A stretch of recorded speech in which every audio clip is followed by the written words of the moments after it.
तो अब हम जो चैप्टर पढ़ेंगे, अभी आपने क्या पढ़ा, न्यूरल कंट्रोल एंड कोऑर्डिनेशन, उसमें क्या पढ़ा था आपने कि ब्रेन कैसे आपकी बॉडी को कंट्रोल करता है। अब हम क्या पढ़ रहे हैं, केमिकल कोऑर्डिनेशन।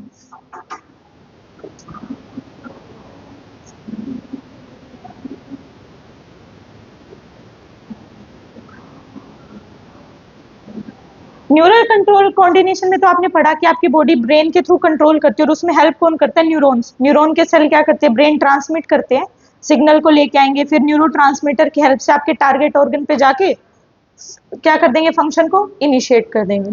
दूसरा क्या है आपका, केमिकल कोऑर्डिनेशन। इसमें किन का रोल होता है, हॉर्मोन्स का। हॉर्मोन्स क्या होते हैं बेटा, ट्रेस अमाउंट्स के एलिमेंट्स होते हैं जो क्या करते हैं, आपके टारगेट ऑर्गन पे जाके क्या करेंगे, अफेक्ट करेंगे। ठीक है, ये 3 तरीके के होते हैं इनकी सिक्रीशन, एक्सोक्राइन, एंडोक्राइन और हिट्रोक्राइन।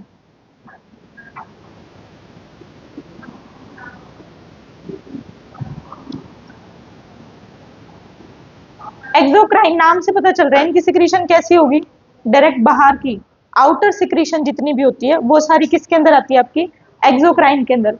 सलाइवरी ग्लैंड होता है, क्या सिक्रीट करता है, सलाइवा। डायरेक्ट माउथ में सिक्रीट होता है, ब्लड में जाता है, ब्लड में सलाइवा का कोई रोल है, नहीं होता।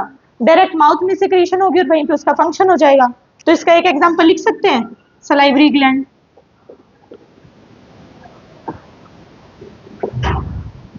इसके अलावा और कोई दिमाग में आ रहा हो, मिल्क प्रोड्यूस करती हैं फीमेल्स, लैक्टेटिंग मदर्स होती हैं, क्या होता है, मेमोरी ग्लैंड्स।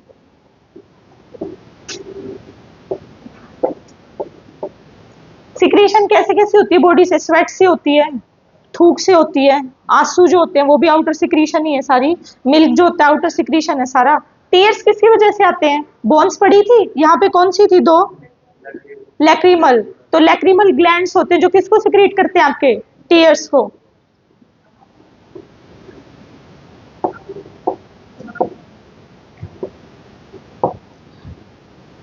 पसीने आउटर सिक्रीशन है, ऑयल आता है स्किन के ऊपर, सीबम जो होते हैं सारी इससे सिक्रीशन है, कौन से होते हैं आपके, स्वेट ग्लैंड्स। इसके अलावा और कोई सिक्रीशन आ रही है दिमाग में, कान में मैल होता है, कान का मैल भी आउटर सिक्रीशन है आपकी।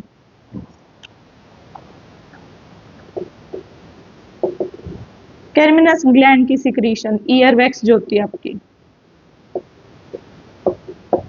यही सिक्रीशन होती है, थूक से, आंसुओं से, और क्या ईयर वैक्स से, और किस किस किस से होती है मिल्क से, इन सब से होती है। तो ये किसका पार्ट है, आपके एक्सोक्राइन का। अब इसे दूसरे कौन से होते हैं, एंडोक्राइन। एंडोक्राइन में क्या होगा, बॉडी के अंदर ब्लड में सिक्रीशन होती है इनकी डायरेक्ट। इसमें कौन मेन आते हैं, आपके हार्मोन सारे, जितनी भी हार्मोन्स की सिक्रीशन होती है सारी कैसी होती है, एंडोक्राइन होती है। बेटा डायरेक्ट ब्लड के अंदर आते हैं, डक्ट्स में नहीं आते कोई भी। डक्ट में कोई काम होता है हार्मोन्स का, नहीं होता। ब्लड में आएंगे सीधा कहां पहुंच जाएंगे, टारगेट ऑर्गन के पास, और वहां पे जाके क्या कर देंगे, फंक्शन शुरू कर देंगे। ये फंक्शन करते कैसे हैं, देखो आपकी बॉडी में आपने पढ़ा एक्सप्रेशन होता है कैरेक्टर्स का, किसकी वजह से होता है, जीन्स की वजह से होता है।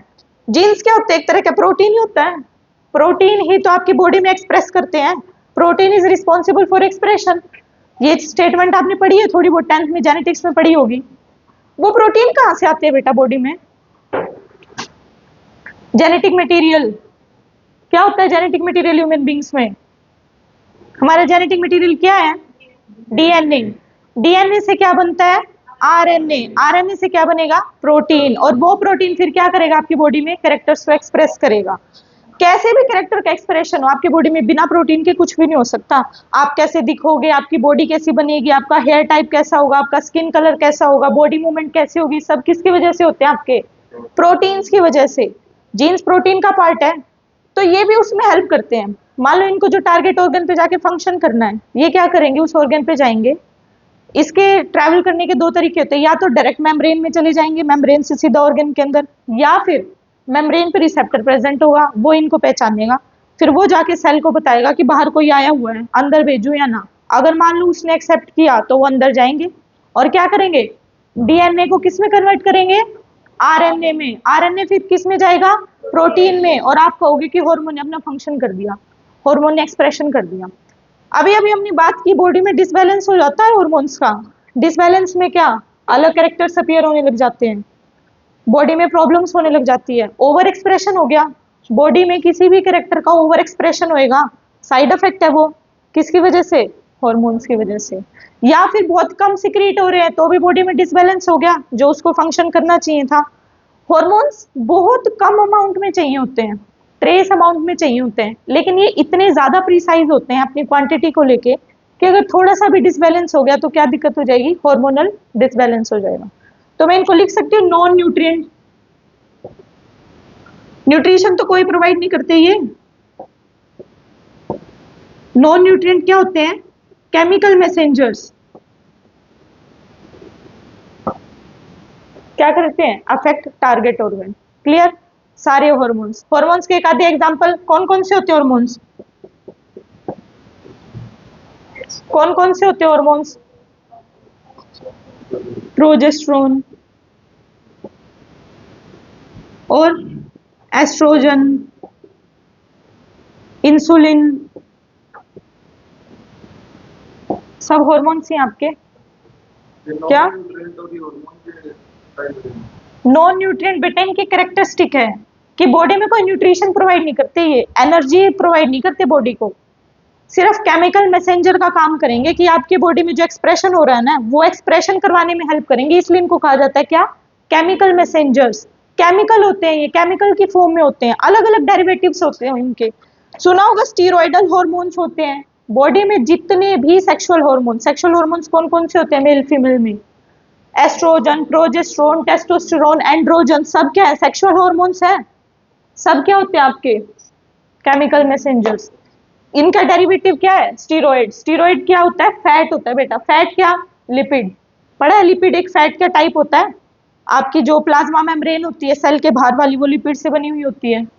तो क्या इनके पास पावर है डायरेक्ट एंट्री करने की, लिपिड से बनी हुई मेम्ब्रेन है, लिपिड के ही हार्मोन है, तो कोई दिक्कत आएगी, same same category by by हो गए, एक जैसे दोनों, तो डायरेक्ट एंटर कर जाएगा। वहीं दूसरी साइड कुछ किसके डेरिवेटिव होते हैं बेटा, अमाइनो एसिड्स के। अमाइनो एसिड क्या है, प्रोटीन की फॉर्म है। आपकी प्लाज्मा मेम्ब्रेन बनी हुई है किससे, फैट से। हार्मोन कैसा है, प्रोटीन का। हो गया अलग अलग, प्रॉब्लम आ गई, प्रॉब्लम क्या आएगी, डायरेक्ट क्रॉस नहीं कर सकते, तो फिर उनको किसकी जरूरत पड़ती है, मैसेंजर्स की, रिसेप्टर्स की, सेकेंडरी मैसेंजर, कि एक गेट पे खड़ा रहेगा देखने के लिए कि सही हार्मोन आ रहा है या नहीं आ रहा, फिर वो क्या करेगा, अंदर मैसेज भेजेगा डीएनए के पास कि एक हार्मोन बाहर है, प्रोटीन का नेचर है, अंदर अलो करना है या नहीं करना, फिर उसको वहां से हेड ऑफिस से परमिशन मिलेगी और वो क्या करेगा, अंदर एंटर करेगा। क्लियर। इसके बाद आता है आपका हेट्रोक्राइन। हेट्रोक्राइन कौन से होते हैं, जो एंडो और एक्सो दोनों के फंक्शन कर रहे होते हैं, वो कौन से होते हैं आपके, हेट्रोक्राइन। इसका मतलब इनकी सिक्रीशन कैसी होगी, बताओ, एक्सोक्राइन की सिक्रीशन कैसी है, एक्सोक्राइन ग्लैंड की सिक्रीशन कैसी होती है, बोलो, नोट करो इसको पहले एक बार।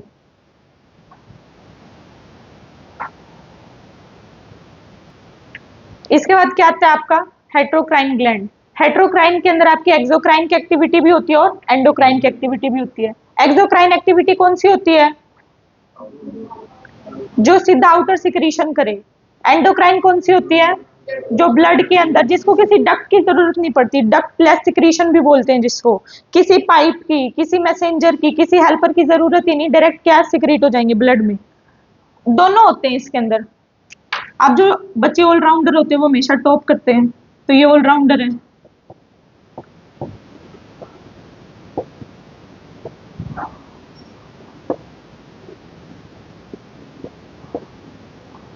तीन हार्मोन, ये तीन आपके ऑर्गन्स ऐसे होते हैं जो दोनों सिक्रीशन करते हैं, कौन कौन सी, एक्सोक्राइन और एंडोक्राइन। क्लियर, आगे समझ में।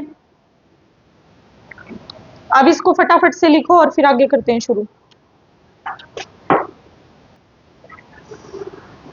अब आगे समझ में एक्सोक्राइन, एंडोक्राइन और हेट्रोक्राइन में क्या डिफरेंस होता है।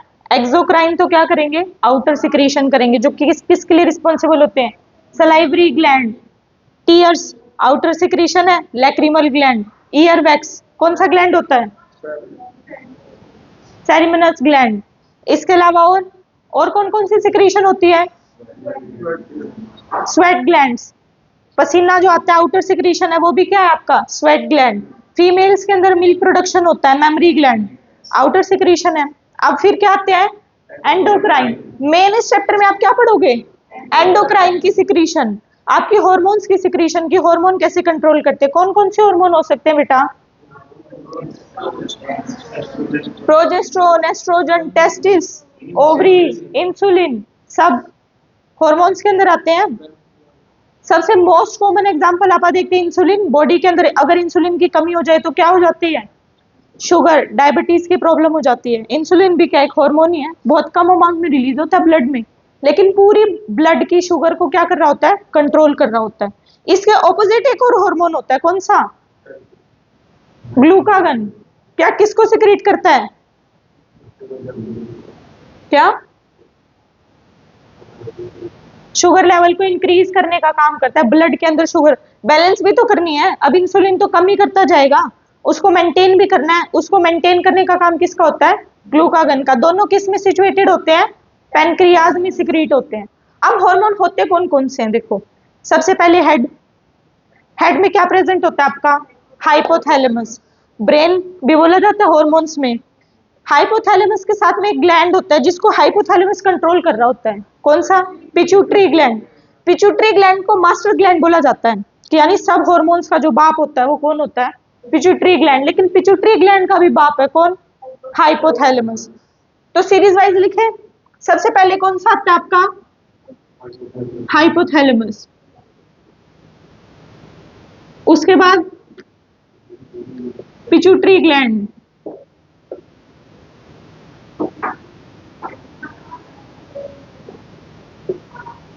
इसके अलावा पीनियल ग्लैंड, एपिथैलेमस। क्या मेलाटोनिन को सिक्रीट करता है। मेलाटोनिन के अलावा बेटा एक चीज और सिक्रीट करता है, सेरोटोनिन। सेरोटोनिन क्या करता है आपके, पता है किसी को सेरोटोनिन के बारे में, मेलाटोनिन तो स्लीप साइकिल को करेगा कंट्रोल, सेरोटोनिन क्या करता है, आगे पढ़ना। पिलियन ग्लैंड लिख सकते हो इसमें, एक और क्या आ गया आपका, पीनियल ग्लैंड। इसके बाद ये सारा स्कल वाला पार्ट कंप्लीट। यहां तक आपके तीन ग्लैंड्स आ गए, कौन कौन से, हाइपोथैलेमस, हाइपोथैलेमस को कंट्रोल करने वाला पिट्यूटरी, पिट्यूटरी के साथ में पीनियल ग्लैंड।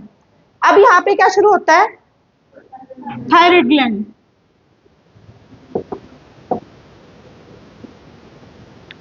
थायराइड ग्लैंड के जस्ट पीछे यहाँ पे एक ग्लैंड और प्रेजेंट होता है, कौन सा, पैराथायराइड ग्लैंड।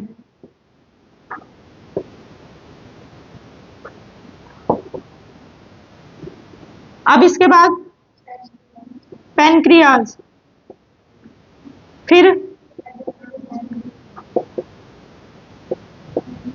एड्रेनलिन, उसके बाद टेस्टिस मेल के अंदर, और ओवरी। अब बेटा ये ग्लैंड्स है तो इनका ओरिजिन भी होगा। हमने पढ़ा था एक सेल होता है, सेल की जब आप जाइगोट की स्टेज में होते हो तो कितनी लेयर होती हैं, तीन। सबसे आउटर लेयर को क्या कहते हैं, एक्टोडर्म, अंदर वाली मीजोडर्म, फिर सबसे अंदर वाली एंडोडर्म। अब ये तीनों मिला के तो आपके ऑर्गन और बॉडी को बना रही होती हैं। तो इन्हीं लेयर से आपके क्या ओरिजिनेट कर रहे होंगे, और सारे ग्लैंड हार्मोन की सिक्रीशन के लिए। एक्टोडर्म कौन सी होती है, जो सबसे बाहर लाई कर रही हो। हमारी बॉडी में सबसे पहले क्या आता है, स्किन, ऊपर क्या, स्कल, हेड वाला रीजन आता है। हेड वाले रीजन में कितने प्रेजेंट होते हैं, तीन। सबसे ऊपर वाली लेयर कौन सी है बेटा, एक्टोडर्म। तो ये होते हैं आपके एक्टोडर्मल ओरिजिन के।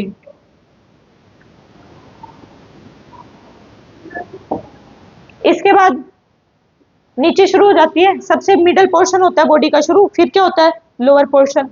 मिडल लेयर को क्या कहते हैं, मीजोडर्म। तो आपका थायराइड, पैराथायराइड, पैनक्रियाज सब किसके हैं, मीजोडर्मल। तो ये कैसे होते हैं, मीजोडर्मल ओरिजिन के। अब आपके एडेनिन बेटा दो तरीके के होता है, किडनी के टाइम पे पढ़ा था, एक होता है एडेनिन कॉर्टेक्स और एक एडेनिन मेड्यूला, दो पार्ट होते हैं आपके किडनी के भी, कॉर्टेक्स और मेड्यूला वाला पार्ट, तो इसके भी दो होते हैं, कॉर्टेक्स और मेड्यूला। अब ये बीच में फंस जाता है, इसको नहीं पता होता कि ये अंदर वाला है या सबसे नीचे वाला है या बीच वाला, तो ये क्या करता है, दो पार्ट्स में डिवाइड हो जाता है, एक तो मीजोडर्म के साथ चला जाएगा और एक सबसे अंदर वाली लेयर कौन सी बच गई, एंडोडर्म, उसके साथ चला जाएगा। तो जो कॉर्टेक्स वाला पार्ट होता है ये जाता है आपका मीजोडर्म के साथ बेटा, और मेडुला वाला पार्ट एंडोडर्म। अब लोअर एब्डोमेन में सारी आ गई, मिडल एब्डोमेन में, सॉरी मिडल एब्डोमेन के बाद ही सबसे नीचे वाला पोर्शन जो होता है आपके स्टमक का, उसको क्या बोलते हो, लोअर एब्डोमेन। लोअर यानी कि सबसे अंदर वाली लेयर कौन सी, एंडोडर्म। तो आपके टेस्टिस, ओवरी और आपका क्या, मेड्यूला, तीनों किसके ओरिजिन है, एंडोडर्म लेयर के ओरिजिन में। क्लियर, रिपीट करेंगे सारे। सबसे पहले कौन कौन से ग्लैंड होते हैं अपने ब्रेन में, हाइपोथैलेमस, पिट्यूटरी और पीनियल ग्लैंड। बॉडी के स्ट्रक्चर में सबसे ऊपर लाई कर रहे होते हैं, तो सेल की सबसे ऊपर वाली लेयर इसकी होगी, कौन सी लेयर होती है, एक्टोडर्म की। तो ये तीनों कहां से बनते हैं, एक्टोडर्म से। उसके बाद यहाँ पे क्या लाई कर रहा होता है आपका, थायराइड ग्लैंड। थायराइड ग्लैंड के जस्ट पीछे कौन सा ग्लैंड, पैराथायराइड ग्लैंड। इसके बाद यहाँ पे पेट आ जाता है, पेट के नीचे क्या लाई कर रहा होता है आपका, पैनक्रियाज। पेट के जस्ट साइड में यहाँ पे क्या होती है आपकी किडनीज। किडनी के ऊपर टोपी पहने से हुए ग्लैंड प्रेजेंट होता है, कौन सा, एड्रेनलिन। दो पार्ट में डिवाइडेड, किस किस में, कॉर्टेक्स और मेड्यूला। इसके बाद टेस्टिस और ओवरी। एड्रेनलिन इंपॉर्टेंट है, देखो एक तो सिक्रीशन, उसमें एक्सक्रीशन में भी रोल प्ले करेगा कुछ ना कुछ। किसका काम कर रहा था, फिल्ट्रेशन रेट को बढ़ाने का काम कर रहा था, ठीक है। इसके अलावा हार्मोन को भी कंट्रोल करता है, तो ये मेन है, तो इसको सीएम साहब बोलते हैं। कॉर्टेक्स और मेड्यूला दो पार्ट में डिवाइडेड है हमारे सीएम भी, कॉर्टेक्स में और मेडुला में। किस किस का ओरिजिन है, अब बेचारे को सारा काम करना पड़ेगा, इंपॉर्टेंट है। तो एक तो मीजोडर्म को संभाल लेगा और दूसरा एंडोडर्म को संभाल लेगा। फिर सबसे नीचे कौन से दो ग्लैंड बच गए, टेस्टिस और ओवरी। पैरों में तो कोई ग्लैंड प्रेजेंट होते नहीं, सारे आपके एब्डोमेन एरिया या ब्रेन में खत्म हो जाते हैं, तो ओवरी के बाद क्या सारे ग्लैंड खत्म। ओवरी सबसे नीचे लाई कर रही होती है, सबसे अंदर होती है, तो कौन सी ओरिजिन इसकी, एंडोडर्म की ओरिजिन। क्लियर, लिखो इसको फटाफट अपनी नोटबुक में। अब देखो अलग अलग हॉर्मोन्स है ना, अलग अलग डेरिवेटिव्स के होते हैं, जैसे अभी हमने डिस्कस किया था, कुछ स्टेरॉइडल नेचर के होते हैं, कुछ प्रोटीन के होते हैं, ठीक है, कुछ थायरोक्सिन के होते हैं, थायराइड के, आयोडीन के। इसके अलावा कुछ आपके अमाइनो एसिड से बने हुए होते हैं, ठीक है। इससे पहले एक चीज समझो, mechanism of action of hormones, कि आपके हॉर्मोन्स एक्शन कैसे करते हैं बॉडी के अंदर।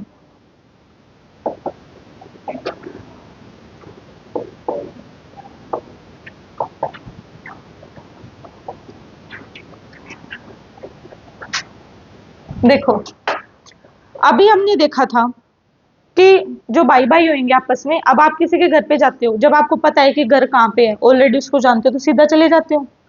सेम इनके केस में होता है, लिपिड के हैं, पता है ऑर्गन किससे बना हुआ है, प्लाज्मा मेम्ब्रेन लिपिड से बनी हुई है, जानते पहचानते हैं, तो डायरेक्ट चले जाते हैं। इसके अलावा दूसरी कैटेगरी जो क्या है, मैच नहीं करती, एक किससे बनी हुई होती है, प्रोटीन से, और लेयर किससे बनी हुई होती है, लिपिड से बनी हुई होती है, तो उनको थोड़ी सी समस्या आ जाती है अंदर एंटर करने में, तो उसके लिए फिर क्या आता है, रिसेप्टर्स आते हैं। तो दो तरीके हो सकते हैं, एक तो क्या, by directly entering into membrane,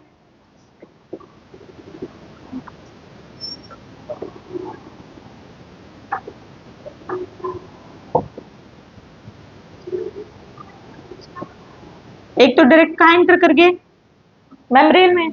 दूसरे कौन से, दूसरों को मैसेंजर्स की रिक्वायरमेंट होती है बेटा, रिसेप्टर्स बोलते हो, मैसेंजर ही तो जाके बताएगा कि बाहर कोई हार्मोन आया हुआ है, ये नेचर उसका अंदर लाना है या नहीं लाना, तो मैसेज को कैरी करके ले जाएगा। तो ये करते हैं, इसको बोलते हैं सेकेंडरी मैसेंजर्स। तो ये किसकी हेल्प से जाएंगे, by the help of secondary messengers. Clear, जो ये डायरेक्ट एंटर करते हैं ना बेटा, ये आपके सारे स्टीरॉइड्स हार्मोन्स होते हैं। स्टीरॉइड्स का मतलब फैट, फैट मतलब लिपिड, तो ये सब किससे बने हुए हैं, लिपिड से। प्लाज्मा मेम्ब्रेन भी किससे? आपकी लिपिड से। तो क्या कर जाएंगे? डायरेक्ट एंटर कर जाएंगे। तो इसके एग्जांपल में लिख सकती हूँ स्टेरॉयडल हॉर्मोन्स।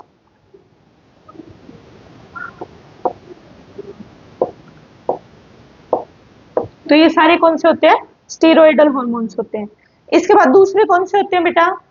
प्रोटीन से बने हुए, अमाइनो एसिड से बने हुए, आयोडीन, थायरोक्सिन, आइडोथायरोनोइन बोलते हैं, उसके डेरिवेटिव्स।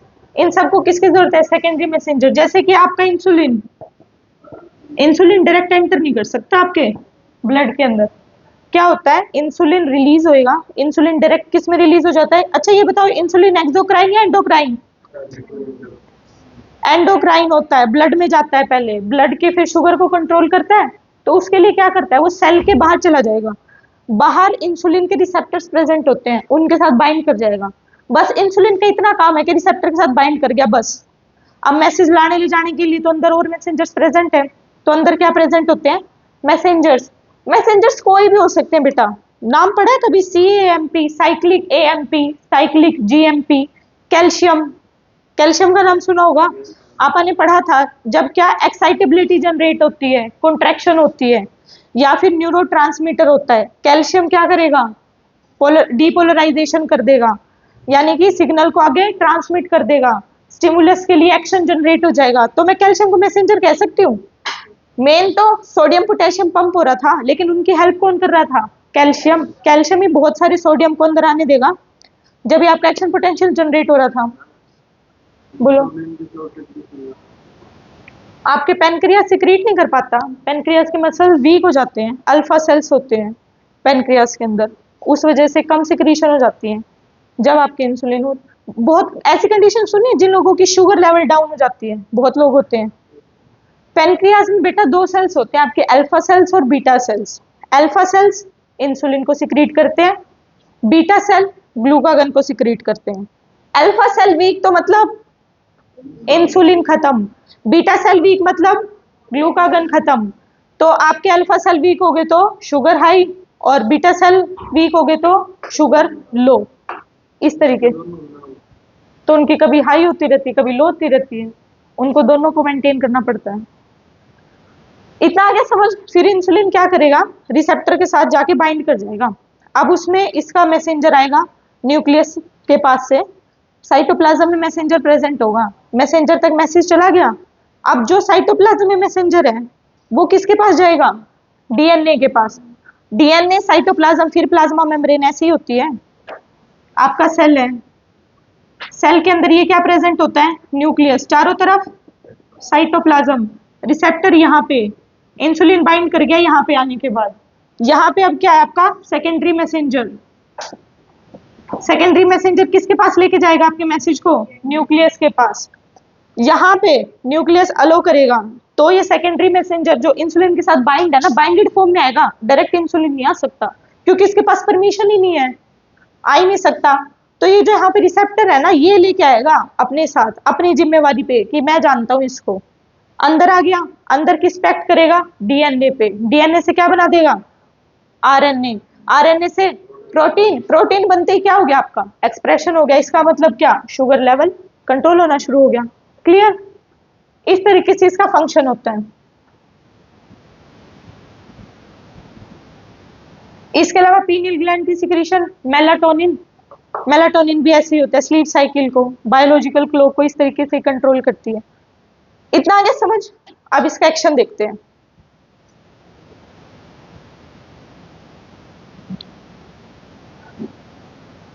सबसे पहले स्टीरॉयडल हार्मोन का देखते हैं।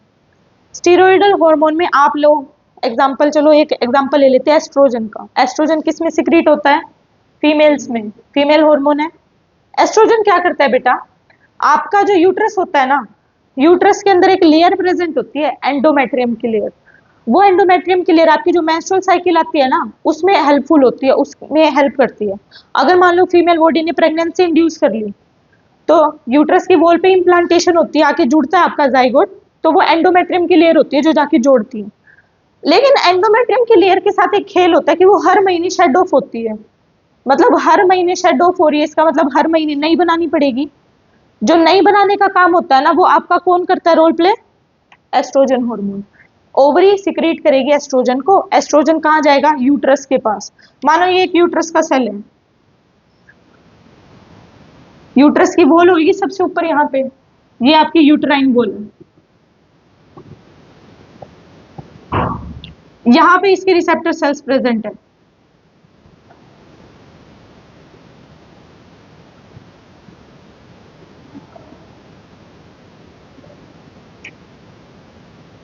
ऐसे रिसेप्टर सेल्स प्रेजेंट होते हैं। यहाँ पे डायरेक्ट क्या आया? एस्ट्रोजन।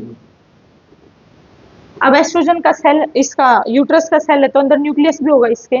यहाँ पे मान लो आपका न्यूक्लियस है जिसके अंदर आपका डीएनए ऐसे कॉइल्ड फॉर्म में पड़ा होता है। ऐसा ही होता है डीएनए, डबल हेलिकल स्ट्रक्चर, ये होता है आपका डीएनए। डायरेक्ट एंट्री कर जाएगा एस्ट्रोजन, लिपिड से बना हुआ है, डायरेक्ट अंदर आ गया। अंदर आने के बाद यहाँ पे इसके रिसेप्टर सेल प्रेजेंट होते हैं। यहाँ पे रिसेप्टर क्या कर जाएगा? रिसेप्टर के साथ बाय। बेटा डायरेक्ट एंटर तो कर सकते हैं लेकिन इनके पास इतनी पावर नहीं होती कि जाके डीएनए पे हमला कर देंगे अकेले जाके। इसके लिए भी इनको रिसेप्टर की जरूरत पड़ती है। पहले किसके पास जाएगा? ये रिसेप्टर के पास। रिसेप्टर से बाइंड करने के बाद फिर कहाँ जाएगा? डीएनए के पास। डीएनए को पता चल गया किसकी डिवीजन की जरूरत है यहाँ पे, यानी कि नई लेयर बनाने की जरूरत है। जब भी तो एस्ट्रोजन मेरे पास आया है तो क्या करेगा? डीएनए अपने फंक्शन को ट्रिगर कर देगा। फंक्शन ट्रिगर कर देगा तो डीएनए से क्या बन जाएगा? आपका सिंगल स्ट्रैंडेड आरएनए। आरएनए से फिर क्या बन जाएगी? प्रोटीन की चेन। अब प्रोटीन बन गया मतलब एक्सप्रेशन हो गया। एक्सप्रेशन हो गया, एज अ रिजल्ट क्या करने लग जाएगी? लेयर दोबारा से बनना शुरू हो जाएगी। ये मैकेनिज्म होता है आपका किनका? डायरेक्ट एंटर जो करते हैं, जितने भी स्टीरॉयडल हार्मोन्स होते हैं उन सब का ये एक्शन होता है। क्लियर? इसको लिखो फटाफट नोटबुक में। अब एक तो चला गया डायरेक्ट, दूसरा कैसे जाएगा? सवार होके। किसके साथ? मैसेंजर के साथ सवार होके, उसकी मदद के साथ। तो विद द हेल्प ऑफ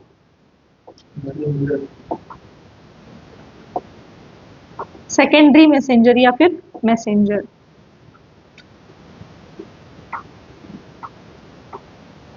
कैसे करता है ये देखो।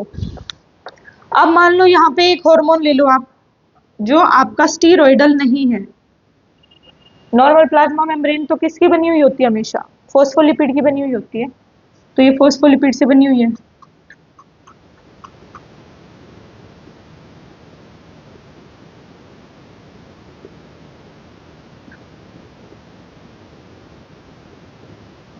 डायरेक्ट तो नहीं जा सकता। यहाँ पे कौन आएगा अब इसकी मदद करने के लिए? रिसेप्टर का सेल। यहाँ पे आपका रिसेप्टर प्रेजेंट है, मान लो ऐसे रिसेप्टर बना लिया। हार्मोन आया, इंसुलिन का एग्जांपल ले लो। इंसुलिन आया, इंसुलिन बोला कि मुझे ब्लड कंट्रोल करना है, इसके लिए रिसेप्टर के पास आया। रिसेप्टर बोला ठीक है चलो मैं अंदर जाके पूछता हूँ। अंदर गया मेम्ब्रेन में। रिसेप्टर के पास तो पावर एंटर करने की, इसकी तो खुद की मेम्ब्रेन है। बाइंड कर गया इसके साथ। बाइंड करके कहाँ गया बेटा? यहाँ पे क्या होता है सेल के अंदर? साइटोप्लाज्म। किसी भी सेल में प्लाज्मा मेम्ब्रेन के बाद क्या प्रेजेंट होता है? साइटोप्लाज्म। यहाँ पे आपका फिर से वही क्या प्रेजेंट होता है? डीएनए। यहाँ पे डीएनए है। साइटोप्लाज्म में अब घूम रहा है कौन? Secondary messenger. सेकेंडरी मैसेंजर तक खबर पहुंचेगी कि बाहर एक क्या आया हुआ है? हार्मोन आया हुआ है, रिसेप्टर के साथ बाइंड कर चुका है। सेकेंडरी मैसेंजर ने यहाँ से मैसेज को कलेक्ट कर लिया। मैसेज को कलेक्ट करके किसके पास जाएगा? सीधा डीएनए के पास। तो क्या डायरेक्ट इंसुलिन एंटर कर रहा है? इंसुलिन की मॉडिफाइड फॉर्म एंटर करती है बेटा, डायरेक्ट इंसुलिन नहीं करता। मॉडिफाई कर गया, रिसेप्टर के साथ बाइंड करके स्ट्रक्चर चेंज हो गया, जब भी तो इसको पावर मिली अंदर जाने के लिए। सेकेंडरी मैसेंजर ने बता दिया किसको? डीएनए को। अब डीएनए को पता चल गया कि इंसुलिन आया लेकिन मॉडिफाइड फॉर्म में है, अंदर एंटर कर गया। सेकेंडरी मैसेंजर मैसेज लेके चला गया। अब डीएनए क्या करेगा? एक्सप्रेशन